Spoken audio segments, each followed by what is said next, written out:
moi, président de la République, moi, président de la République, moi, président de la République, Moi, président de la République, je ferai voter une loi qui reformerait le système éducatif en intégrant dans ce système l'apprentissage du storytelling dès l'école primaire. Moi, président de la République, je construirai des centres où des jeunes partiront de différents coins du pays pour venir raconter leur histoire. Moi, président de la République, je ferai de la prise de parole en public une nécessité.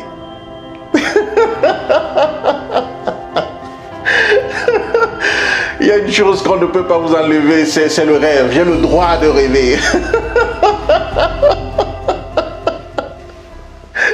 Salut à tous, je suis Brice Kamgang, expert en storytelling pour vous aider à sublimer votre pitch de vente, votre présentation personnelle avec le storytelling. Parce que chaque histoire bien racontée vaut diamant. Tout à l'heure, j'ai fait comme l'ancien président français François Hollande lors du débat télévisé qu'il opposait à Nicolas Sarkozy, lui aussi ex-président français. Et on avait très bien vu lorsque la journaliste lui a demandé « François Hollande, quel président comptez-vous être ?» Un président qui, d'abord... Et il a sorti l'arme fatale. Il a sorti l'arme fatale des orateurs d'exception. Il a sorti l'arme fatale des orateurs aguerris. Il a sorti l'arme fatale des storytellers. Et très souvent, je suggère à mes clientes et mes clients d'utiliser cette arme fatale, cette technique-là, à la 6e étape de la structure de base du storytelling lorsque je forme et je coach les personnes qui me font confiance. Et donc, je vais partager avec vous cet outil et la raison pour laquelle cet outil, cette arme est décidément fatale, parce que vous verrez plus tard quand je vais développer que les grands orateurs, les grandes oratrices, les grands leaders de ce monde ont su utiliser cette technique, cette arme-là dans le cadre de la structure de leur discours, de leur speech, de leur prise de parole en public. De quoi s'agit-il ?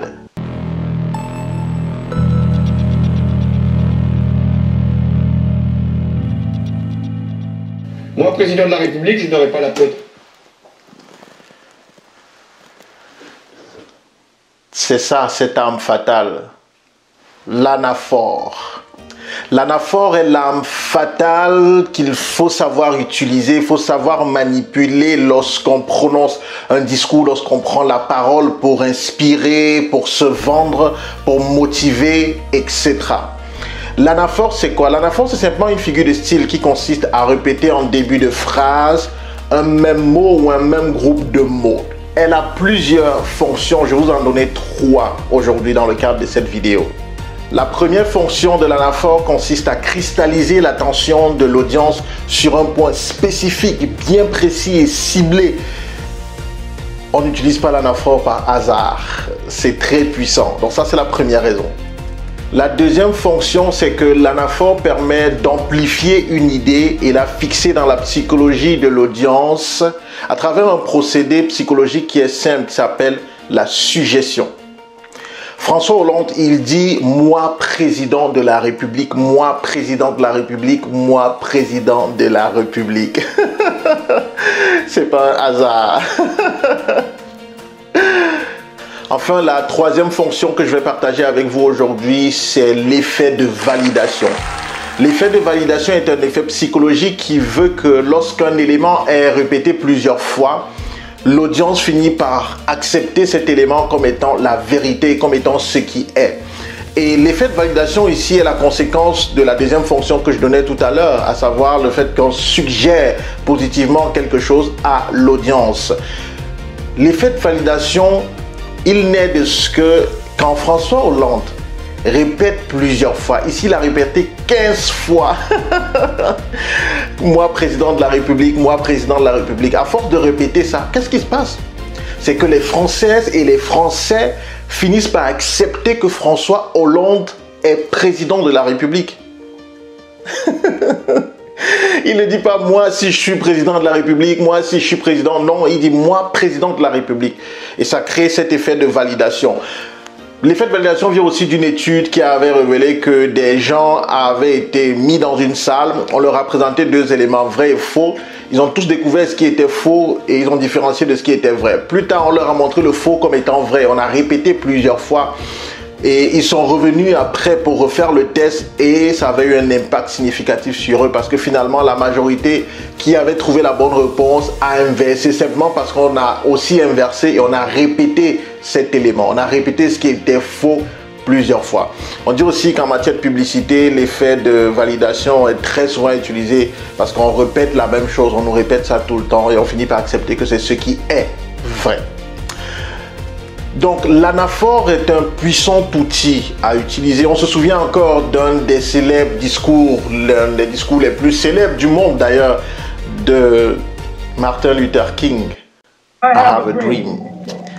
Il avait répété I have a dream, je crois, 9 fois dans son discours qui avait duré 16 minutes, je crois, si je raconte pas n'importe quoi. Il avait aussi dit Freedom Ring dans le discours, je crois, 8 fois. Et vraiment, c'est ça qui vous rappelait qu'il y a eu un effet extraordinaire et ce discours reste mémorable. I have a dream. Donc, lorsque vous allez faire votre storytelling, lorsque vous allez raconter votre histoire ou raconter des histoires pour vous vendre ou pour vendre, pour motiver vos équipes, pour présenter votre vision, etc., le storytelling passe partout. C'est pour ça que je vous ai dit que moi, président, je ferais voter une loi. Le storytelling passe partout. Et tous les grands communicateurs de ce monde l'ont utilisé ou continuent de l'utiliser pour ceux qui sont encore en activité. Donc, utilisez l'anaphore. Et cela vous permet donc de créer cet impact que j'ai présenté en triptyque. 1. Vous cristallisez l'attention. 2. Vous amplifiez l'idée. 3. Vous créez l'effet de validation chez votre audience. C'est une arme fatale. Utilisez-la. Et surtout, n'oubliez pas que chaque histoire bien racontée vaut diamant. Je suis Brice Kamgang.